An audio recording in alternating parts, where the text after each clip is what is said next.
শত বছরের ইতিহাস ব্রাহ্মণবাড়িয়া কখনো আপোষ করে না। ব্রাহ্মণবাড়িয়া এইবারও আপোষ করবে না। আপোষহীন ব্রাহ্মণবাড়িয়া।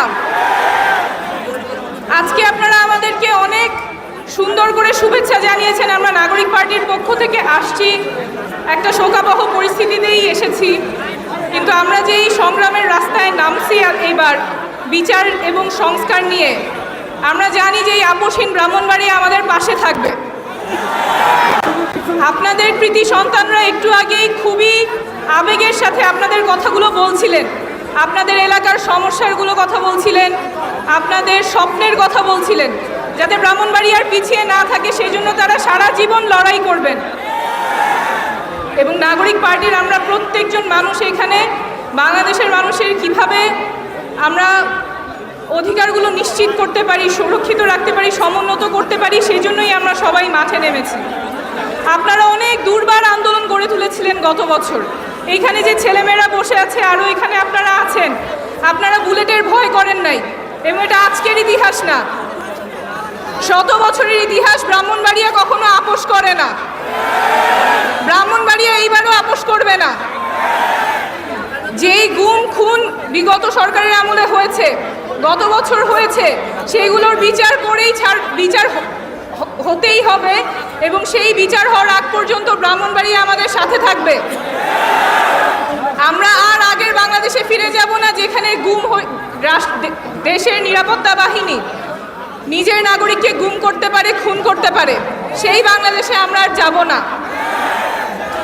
এবং আমরা আজকে যেই পরিবেশে আজকে কথা বলছি, খুবই মর্মান্তিক একটা ঘটনা আমাদের দেশে ঘটে গেছে, যেখানে ছোট ছোট স্কুলের বাচ্চারা ক্লাসে পড়ছিল, সেই অবস্থায় তাদের উপরে প্লেন বিধ্বস্ত হয়ে, মানে এই পরিবারগুলোর সাথে এই যে ঘটনা ঘটেছে, এটার কোনো ব্যাখ্যা কোনোভাবেই এটা মেনে নেওয়া যায় না যে কিভাবে এইরকম একটা ঘটনা একটা দেশে ঘটতে পারে।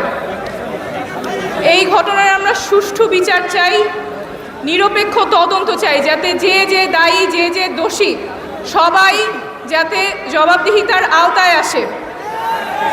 এই বাংলাদেশে যাতে এই ঘটনা আর কখনো ঘটতে না পারে। সেই সাথে আরেকটা কথা আমাদের বলা প্রয়োজন, আমাদের দেশে অনেক দুর্যোগ হয়, অনেক ধরনের জরুরি পরিস্থিতি তৈরি হয়, কিন্তু সেই জরুরি পরিস্থিতি কিভাবে মোকাবেলা করা হবে, কিভাবে সামাল দেওয়া হবে, সেইটার জন্য কোনো ব্যবস্থা এখন পর্যন্ত 53 বছর পরে স্বাধীন বাংলাদেশে তৈরি হয় নাই। একটা দুর্ঘটনা হলো, একটা রোড ট্রাফিক অ্যাক্সিডেন্ট হলো, সেখান থেকে কিভাবে যে ভুক্তভোগী, যে ভিকটিম, তাকে কিভাবে হাসপাতালে নিরাপদে নিয়ে যাওয়া হবে, দ্রুততম সময়ে নিয়ে যাওয়া হবে, কোনো ভিড়ভাট্টা এড়িয়ে দ্রুততম সময়ে তার চিকিৎসা কিভাবে নিশ্চিত করা হবে, তার কোনো ব্যবস্থা বাংলাদেশে করা হয় নাই। এই গত কয়েকদিন আগের যে ঘটনা, সেখানে আপনারাই দেখেছেন ছোট ছোট বাচ্চারা হেঁটে বেড়াচ্ছে, ওরা জানে না সিএনজি দিয়ে যাবে না রিক্সা দিয়ে যাবে, কিভাবে হাসপাতালে পৌঁছাবে। হাসপাতালে পৌঁছাতে দেরি হচ্ছে কারণ অনেক মানুষের ভিড়, কিন্তু সেই ভিড় ঠেকানোর ক্ষমতা তো রাষ্ট্রের বাহিনীগুলোর থাকা উচিত, আমাদের তো ব্যবস্থা থাকা উচিত। যে কোনো জরুরি ব্যবস্থায় কিভাবে একটা জায়গা সিল করে দিয়ে সেখান থেকে উদ্ধার কাজ চলবে, উদ্ধার কাজের সাথে যত ক্ষয়ক্ষতি কমানো যায়, সেই ব্যবস্থা এখনও কেন আমাদের বাংলাদেশে নাই? যেই মৃত্যুগুলো আমরা এড়াতে পারি, দুর্ঘটনা কিছু সময় এড়ানো যায় না, তারপরেও সেই দুর্ঘটনার তদন্ত হওয়া উচিত যাতে এই দুর্ঘটনা না হয়।